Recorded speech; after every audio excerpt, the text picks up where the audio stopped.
Bismillahirrahmanirrahim. Assalamu alaikum. This is Rukaiya Farooq from Team Med Sparkle, and today is the day 13 of our pharmacology course.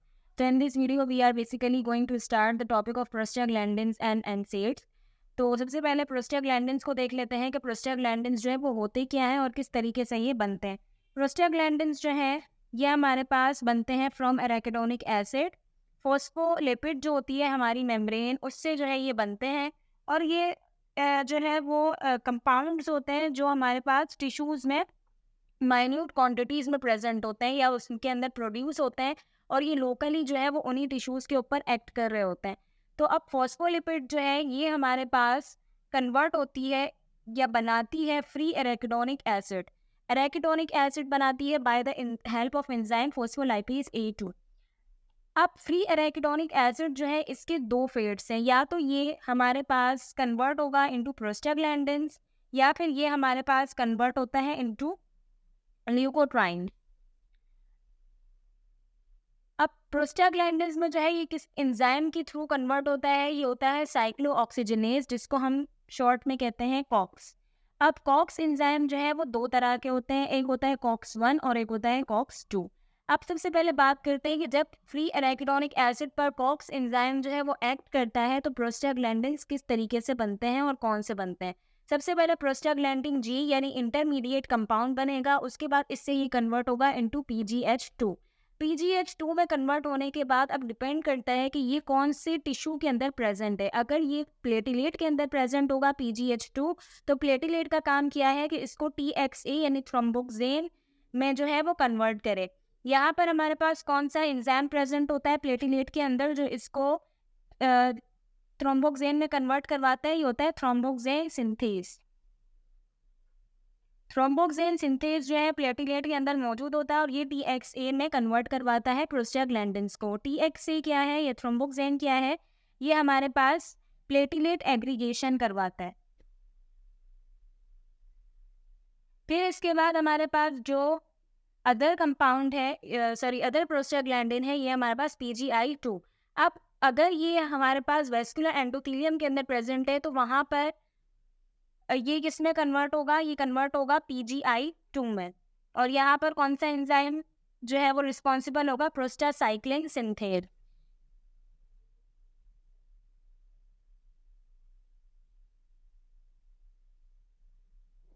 फिर इसके बाद other tissues के अंदर ये further prostaglandins में convert होगा like PGD2, PGE2 और PGF2A।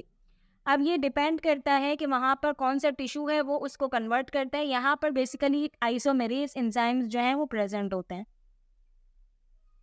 अच्छा, PGI2 जो है ये हमारे पास क्या करवाता है, ये प्लेटिलेट एग्रीगेशन को इनहिबिट करता है। ये जो है वो बहुत इंपॉर्टेंट बात है कि ये प्लेटिलेट एग्रीगेशन को इनहिबिट करता है या ब्लॉक करता है, लेकिन TXA यानी थ्रोम्बोक्सेन जो है ये प्लेटिलेट एग्रीगेशन को प्रमोट करता है या फिर इन्हेंस करता है। तो इसका जो है वो हम आगे जाके पढ़ेंगे ड्रग्स की इस पर बाइंडिंग और उनके इफ़ेक्ट्स। तो ये जो है वो आपको याद रखना है। इसके बाद जो हमारे पास अदर है ये होता है 5-लाइपोऑक्सीजनेज, इससे जो है वो फर्दर ल्यूकोट्राइन्स वगैरह बन रहे होते हैं। अब हम जो है वो फंक्शंस देख लेते हैं। कॉक्स 1 जो है ये बेसिकली हमारे पास प्रेजेंट होता है इन टिश्यूज़ और ये बेसल लेवल्स ऑफ प्रोस्टाग्लैंडिन्स को मेंटेन करता है, यानी कि ये फिजियोलॉजिकल फंक्शंस जो है उसको ये मोस्टली मेंटेन कर रहा होता है। इसके कौन कौन से फंक्शन होते हैं?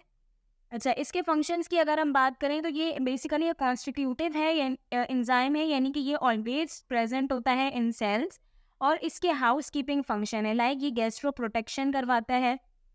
इसके अलावा होम्योस्टेटिक पर्पस के लिए जो है ये यूज़ किया जाता है या यूज़ होता है। इसके अलावा COX 2 is basically related to the inflammation. ठीक है, ये जो है ऐसे प्रोस्टाग्लैंडिन्स को फॉर्म करता है जो कि इन्फ्लेमेशन के अंदर रोल अपना जो है वो प्ले करते हैं। इसकी जो सिंथेसिस है वो किस तरीके से स्टिमुलेट होती है, ये स्टिमुलेट होती है बाय एंडोटॉक्सिन्स और अदर इन्फ्लेमेटरी मीडिएटर्स, यानी कि बॉडी के अंदर कोई भी इन्फ्लेमेटरी रिस्पॉन्स जब एक्टिवेट होता है तो वो एक स्टिमुलाई की तरह जो है वो एक्ट करता है कॉक्स 2 पर। एंडोटॉक्सिन्स फॉर एग्जांपल हमारे पास स्टिमुलस हो गए, ये हमारे पास इसको इंड्यूस करवाते हैं। तो ये ऐसे प्रोस्टाग्लैंडिन्स को जो है वो फॉर्म करता है जो इन्फ्लेमेटरी रिस्पॉन्सेस को एक्टिवेट करते हैं या पार्टिसिपेट करते हैं इन इन्फ्लेमेशन। अब ये जो है वो ब्रेन, एंडोथीलियम, किडनी के अंदर जो है वो कॉन्स्टिट्यूटिव होता है, यानी कि वहाँ पे बनता है। इसके अलावा ये प्रो कार्सिनोजेनिक है और ये स्टिमुलेट करता है सेल माइग्रेशन और इन्वेजिवनेस को। फिर इसके बाद एक और एंजाइम भी जो है ये होता है हमारे पास कॉक्स 3। कॉक्स 3 जो है ये रिसेंटली आइसोलेट किया गया है और ये हमारे पास पेन परसेप्शन के अंदर प्रेजेंट होता है, ये इन्फ्लेमेशन के अंदर मौजूद नहीं होता। ठीक है, this is only involve in the pain perception process. इसके बाद हम बात करते हैं प्रोस्टाग्लैंडिन एनालॉग्स की। तो प्रोस्टाग्लैंडिन जो है वो बेसिकली फिजियोलॉजिकल फंक्शंस भी अपने परफॉर्म कर रहे होते हैं, तो हम इसको यूज़ करते हैं एनालॉग्स को फॉर वेरियस थेराप्यूटिक रीजंस। सबसे पहले हमारे पास alprostadil is basically PGE1 analogue. PGE1 क्या करता है, नेचुरली ये प्रेगनेंसी के दौरान जो है वो डक्टस आर्टीरियोसिस की ओपनिंग को मेंटेन कर रहा होता है। आफ्टर द डिलीवरी क्या होता है कि डक्टस आर्टीरियोसिस जो है वो क्लोज हो जाता है to allow the normal blood flow circulation between the lungs and heart. तो इसको हम क्यों यूज़ करते हैं, इसको हम यूज़ करते हैं उन नियोनेट्स के अंदर जिनमें कोई कॉन्जेनाइटल कंडीशन होती है और हमें डक्टस आर्टीरियोसिस को ओपन रखना होता है टू परफॉर्म द सर्जरी, ताकि सर्जरी करेक्शन जो है वो पॉसिबल हो सके। तो उसके अंदर जो है वो हम एल्प्रोस्टेडिल को यूज़ कर रहे होते हैं। इसके बाद है ल्यूबिप्रोस्टोन को जो है वो हम यूज़ करते हैं फॉर क्रॉनिक इडियोपैथिक कॉन्स्टिपेशन के लिए। इसके अलावा इरिटेबल बाउल सिंड्रोम में यूज़ करते हैं। ठीक है, इसके बाद हमारे पास है मीजोप्रोस्टोल जो है ये बेसिकली साइटोप्रोटेक्टिव एजेंट है के तौर पर हम यूज़ करते हैं इन द GI। ये क्या करती है, ये स्टिमुलेट करती है म्यूकस को और बाइकार्बोनेट प्रोडक्शन को, जिससे क्या होता है कि एनसेड इंड्यूस्ड जो गैस्ट्रिक अल्सर्स हैं वो हमारे पास ट्रीट होते हैं। इसके बाद है other analogues like PGF2A analogue. तो ये जो एनालॉग्स हैं ये हम for the treatment of open angle glaucoma के अंदर यूज़ करते हैं। ये रिड्यूस करते हैं इंट्रा ऑक्यूलर प्रेशर को। इसके बाद PGI2 एनालॉग्स के अंदर एग्जांपल आती है इपोप्रोस्टिनॉल। जो है इसको हम for the treatment of pulmonary arterial hypertension के अंदर यूज़ कर रहे होते हैं। ये जो है वो पल्मोनरी वेज़ोडाइलेटर्स हैं। इसके बाद हम एनसीड्स पर आते हैं। NSAIDs non steroidal anti inflammatory drug, ये कॉक्स को इनहिबिट करती हैं, that's why they inhibit the production of prostaglandins. According to the nature इसको हम डिवाइड करते हैं on different classes like salicylates. सबसे पहले सैलिसाइलेट से जो क्लास बिलोंग करती है, सैलिसाइलेट क्लास से जो ड्रग बिलोंग करती है that is aspirin.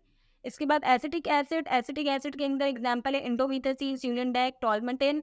Then propionic acid, fenoprofen, ibuprofen, flurbiprofen, ketoprofen, naproxen, oxaprozin. Then oxicams में आती है पायरोक्सीकेम, मेलोक्सीकेम एंड देन फिनामेंट्स के अंदर आती है मेफेनेमिक एसिड एंड मैक्लोफेनेमिक एसिड।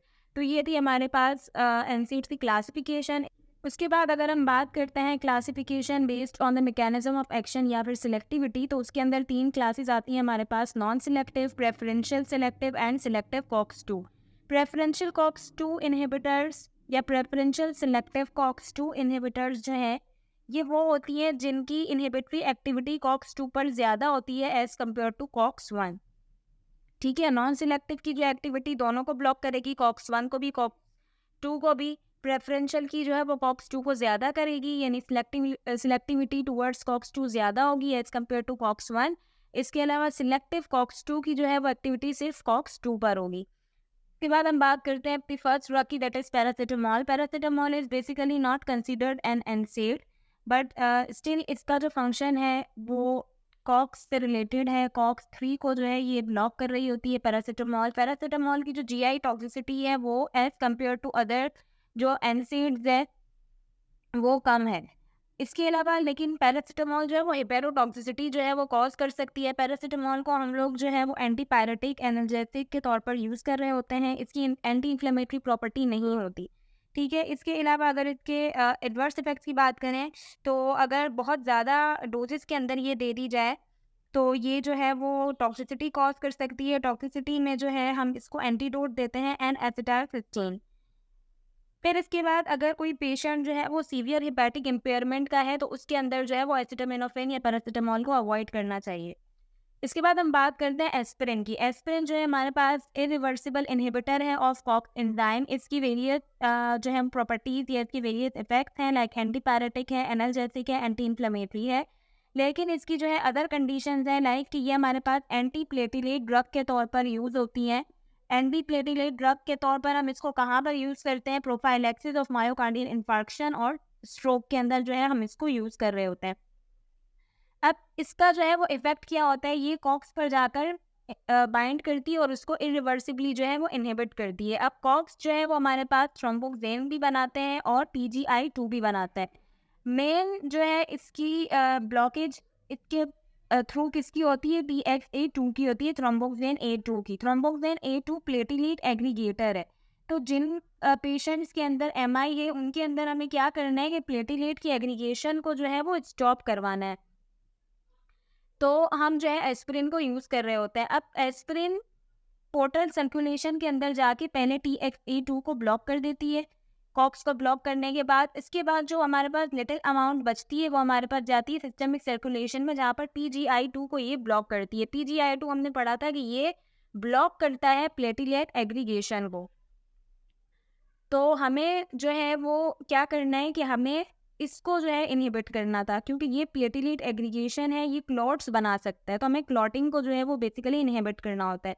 तो जब ये इसको इनहिबिट कर देती है, इसके बाद प्लेटिलेट्स के पास ये एबिलिटी नहीं होती दोबारा से कि ये इसको जनरेट करे। तो ये हमारे पास जो फंक्शन है ये ब्लॉक ही रहता है, जबकि वेस्कुलर एंडोथेलियम के पास ये एबिलिटी होती है कि ये फर्दर PGI2 को दोबारा से प्रोड्यूस कर सके। तो इसका नेट इफेक्ट क्या होता है कि PGI2 जो है उसकी इतनी ज़्यादा ब्लॉकेड नहीं होती, जबकि ये खुद बॉडी जो है वो सिंथेसाइज करना शुरू कर देती है। नेट इफेक्ट क्या होता है कि ये थ्रोम्बोक्सेन A2 को ब्लॉक कर देता है, जिसकी वजह से हम फिर इसको थेराप्यूटिकली यूज़ कर रहे होते हैं।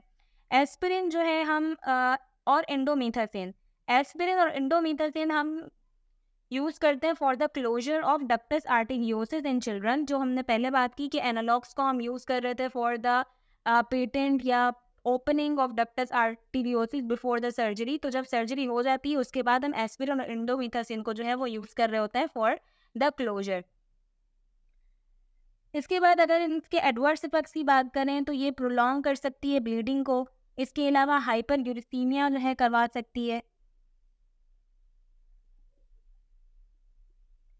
एस्पिरिन।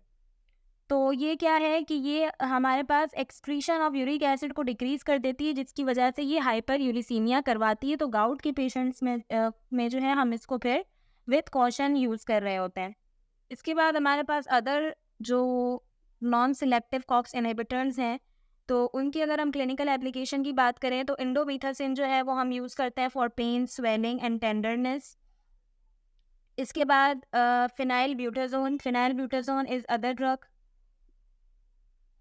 इसको जो है वो हम बैक एक के लिए यूज़ कर रहे होते हैं, बैक पेन के लिए यूज़ कर रहे होते हैं और अर्थराइटिक पेन के लिए भी हम इसको यूज़ करते हैं। इसके बाद जो हमारे प्रोपाइनिक एसिड डेरिवेटिव्स थे, कीटोप्रोफेन, आइबोप्रोफेन, फ्लरबाइप्रोफेन, कीटोप्रोफेन, तो इनको जो है वो हम एंटीपायरेटिक के तौर पर यूज़ करते हैं, एनाल्जेसिक के तौर पर यूज़ करते हैं। इसके अलावा जो कीटोप्रोफेन है और फ्लरबाइप्रोफेन है, उनको हम आई ड्रॉप्स में भी यूज़ करते हैं। इसके बाद थे नेप्रोक्सीन और ऑक्साप्रोज़िन। तो नेप्रोक्सीन और ऑक्साप्रोज़िन को जो है वो हम headache, muscle pain, arthritis, gout वगैरह के लिए यूज़ करते हैं। इसके बाद फेनासिटीन, फेनासिटीन जो है ये भी अदर एनसेड है। इसको हम यूज़ करते हैं एनाल्जेसिक नेफ्रोपैथी के अंदर, यानी कि एनाल्जेसिक के तौर पर हम इसको यूज़ कर रहे होते हैं फॉर एनाल्जेसिक इफेक्ट। इसके बाद है कीटोरोलैक। कीटोरोलैक जो है वो is the only एनसेड that can be use IV apart from paracetamol. इसको जो है वो हम आई ड्रॉप्स के अंदर भी यूज़ कर रहे होते हैं, बट इसका कोर्स जो है वो 5 डेज से ज़्यादा रिकमेंडेड नहीं है। पायरोक्सिकेम एंड टिनॉक्सिकेम जो है वो लॉन्गेस्ट एक्टिंग एनसेड्स हैं। ऑक्साप्रोज़िन जो है वो ऑल्सो इज़ लॉन्ग एक्टिंग एनसेड। इसके बाद हमारे पास ड्रग्स आती है preferential COX-2 inhibitors. Preferential COX-2 inhibitors के अंदर वो ड्रग्स हैं जो COX-2 को ज़्यादा इनहिबिट करती हैं। इसके अंदर नामिसिलाइड आती है, नेब्यूमेटोन आती है, मेलोक्सिकेम आती है। ये जो है सारी ड्रग्स एसिडिक इन नेचर होती हैं और इनकी जो GI टॉक्सिसिटी है वो बाकी से जो है मुकाबले में वो कम होती है। इसके बाद सिलेक्टिव कॉक्स-2 इनहिबिटर्स हैं, तो सिलेक्टिव कॉक्स-2 इनहिबिटर्स के अंदर हमारे पास एग्जांपल है सेलिकॉक्सिब, रोफैकॉक्सिब, वेल्डिकॉक्सिब। ये जो है सल्फोनामाइड डेरिवेटिव्स हैं, इसलिए इनके जो है वो हाइपर सेंसिटिविटी रिएक्शंस भी हो सकते हैं। इसके बाद हमारे पास एटोरिकॉक्सिब। एटोरिकॉक्सिब जो है वो लॉन्गेस्ट एक्टिंग ड्रग है, और एटोरिकॉक्सिब का जब यूज़ करते हैं तो मॉनिटरिंग ऑफ हेपेटिक फंक्शन जो है वो मस्ट हो जाता है ड्यूरिंग इट्स यूज़, क्योंकि ये कुछ जो है वो लिवर को भी इफेक्ट कर रही होती है। इसके बाद आते हैं हम अपने नेक्स्ट टॉपिक की तरफ, that is rheumatoid arthritis. Rheumatoid arthritis एक ऐसी कंडीशन है जिसके अंदर इन्फ्लेमेशन होती है of more than one joints. इससे क्या होता है कि पेन, स्वेलिंग और टेंडरनेस होती है इन द जॉइंट्स, और मूवमेंट जो है वो भी रिस्ट्रिक्टेड हो जाती है ड्यू टू द स्टिफनेस। अगर इसके सिम्टम्स की बात करें तो पेशेंट जो है वो पेनफुल स्वेलिंग के साथ आएगा, मल्टीपल जॉइंट्स जो हैं वो वहाँ पर इन्वॉल्व होंगे। मॉर्निंग में जो है वो जॉइंट स्टिफनेस ज़्यादा होगी। इसके अलावा विंटर में जो है वो इसके सिम्टम्स एग्जर्बेट हो जाएंगे। जॉइंट्स जो है वो स्वोलन नज़र आएंगे, वार्म होंगे और टेंडर जो है वो नज़र आएंगे। फिर इसकी अगर ट्रीटमेंट की बात करें तो रूमेटॉइड अर्थराइटिस जो है वो उसकी सिम्टोमेटिक रिलीफ के लिए हम यूज़ करते हैं एनसेड्स।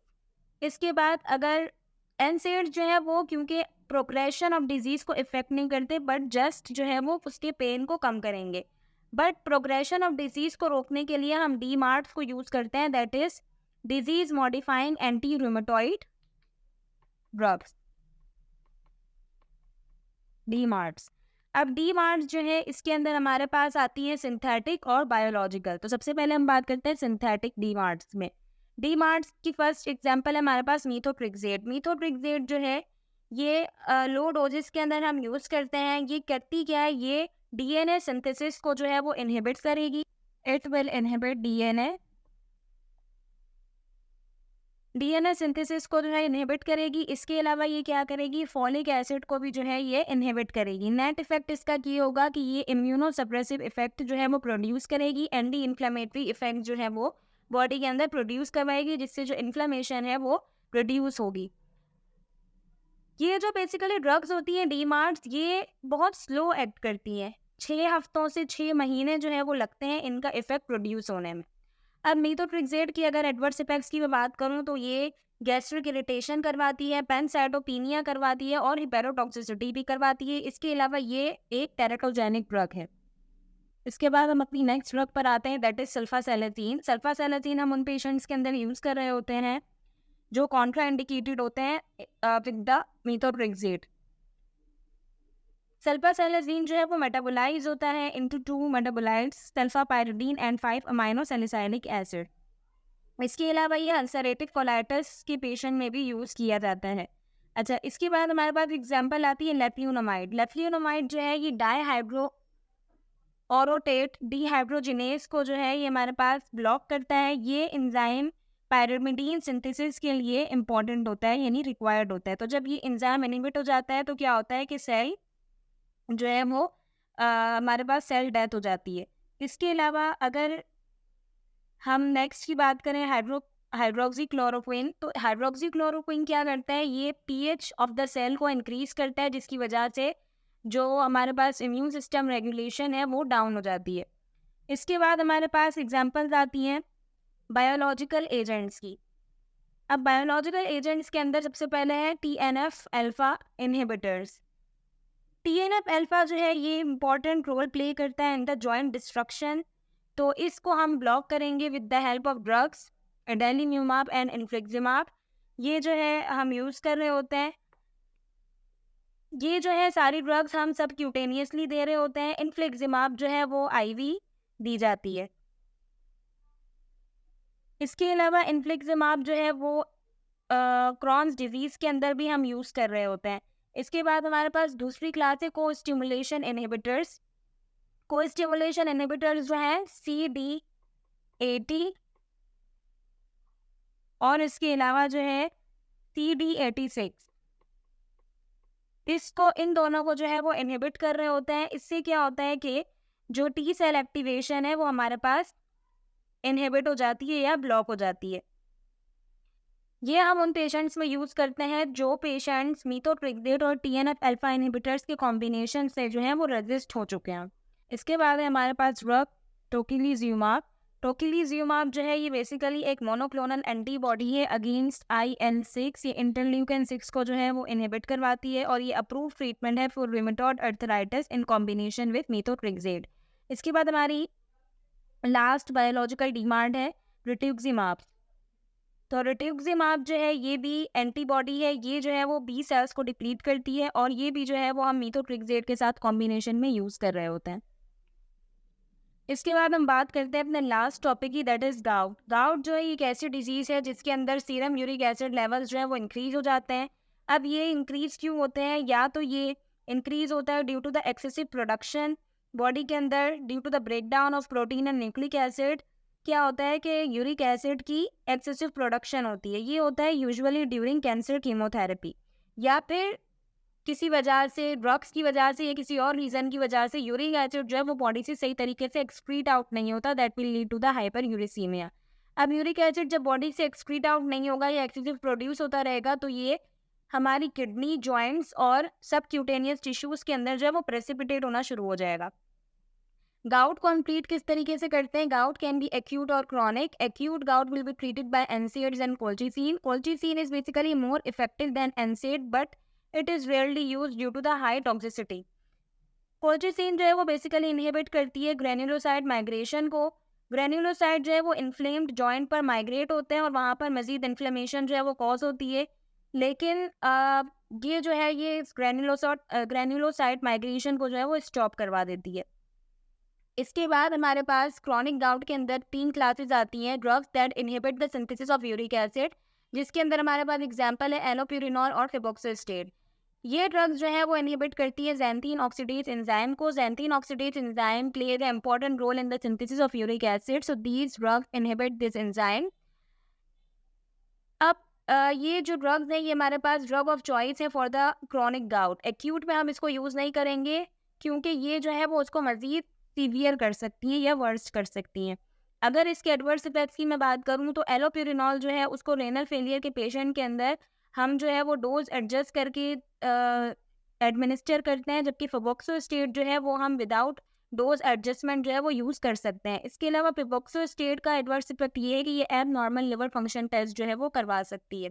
देन हमारे पास सेकंड क्लास है that increase the excretion of uric acid, जिसके अंदर एग्जांपल है प्रोबेनिसेट, सल्फेनपायराजोन एंड बेंजब्रोमेरोन। ये ड्रग्स जो है ये हमारे पास रीएब्जॉर्प्शन ऑफ यूरिक एसिड को इनहिबिट करती हैं इन द प्रॉक्सिमल टिब्यूल्स। तो इससे क्या होता है कि यूरिक एसिड जो है वो रीएब्जॉर्ब नहीं होता और बॉडी से इजीली जो है वो एक्सक्रीट आउट होने लगता है। अब जब पेशेंट ये ड्रग्स यूज़ करते हैं तो उनको एक काउंसल ये करना ज़रूरी है कि जब ये वाली ड्रग्स यूज़ कर रहे हैं तो क्योंकि ये रीएब्जॉर्प्शन को इनहिबिट कर रहा है, तो क्या होता है कि यूरिक एसिड पॉसिबल है कि वहाँ पर जो वो प्रेसिपिटेट होने लग जाए प्रॉक्सिमल टिब्यूल्स के अंदर या किडनी टिब्यूल्स के अंदर। तो उसको प्रिवेंट करने के लिए क्या करना होता है कि प्लेंटी ऑफ फ्लूइड्स का जो है वो हमें यूज़ करना होता है ताकि जो प्रेसिपिटेशन है उसको प्रिवेंट किया जाए। उसके बाद हमारे पास लास्ट क्लास है that increase the metabolism of uric acid. अब ये ड्रग जो है ये क्या करती है, ये एक्ट करती है, ये एक रिकॉम्बिनेंट फॉर्म है of the enzyme urate oxidase. Urate oxidase क्या करता है कि ये यूरिक एसिड इनसॉल्युबल फॉर्म को वाटर सॉल्युबल फॉर्म के अंदर नॉन टॉक्सिक मेटाबोलाइट के अंदर कन्वर्ट कर देता है, जो हमारे पास एक्सक्रीट आउट हो जाता है फ्रॉम द बॉडी। अब पेमलोटिकेज जो है वो उन पेशेंट के अंदर हम यूज़ करते हैं जो स्टैंडर्ड थेरेपीज जिनके अंदर फेल हो चुकी होती हैं such as xanthine oxidase inhibitor, तो उनमें जो है वो हम इनको यूज़ कर रहे होते हैं।